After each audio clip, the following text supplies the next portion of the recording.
Namuhla olunye uhlangothi lasendlunkulu lukhulume nabezindaba ngezinto olungeneme ngazo zakamuva okhona kuzo udouble thinta isikhwama somhlaba wamaKhosi akwaZulu iNgonyama Trust kanye nokuguqulwa kwegama lesakhiwo somkhandlu wesifunda iKing Cetshwayo enyakatho yesifundazwe ikwaZulu Natal. Umntwana uThokozane uthi lesi sinqumo sokuguqulwa kwegama lesakhiwo libizwe ngomntwana uMangosuthu Buthelezi kuyinto yamabomu yokuthunaza umlando wamaKhosi akwaZulu.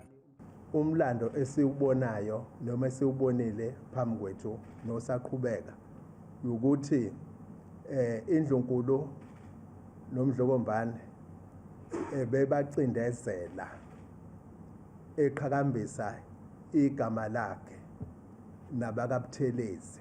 Uphinde waveza izinto athi zenziwa umntwana okwaphinda ngene neqembu iFP uqamba izakhiwo ngamalunga omndeni wakhe. Le legacy cup yayisungulwe ngamaZulu ngoba ehlonipha ubudlelwane usuthu olwalunabo nesilo sakadlamahlahla umqalajuba. Kepha kunokuthi leyo legacy cup ibizwe ngokuthi King Solomon Legacy Cup ayithatha umntwana. Kusenjalo umntwana uThokozane uthi Ngonyama esakhothama uGoodwill Zwelithini kaBhekuzulu wayebhalelwa izinkulumo ngoba befuna ukumfunza okumele akusho.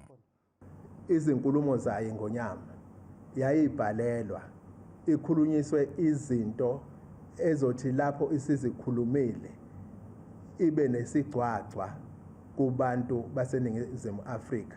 Njengoba sekususwe namaphoyisa azeqaphile, umntwana uThokozane uthi bakusho lokho ngoba emele indlunkulu yonke ekhathazekile.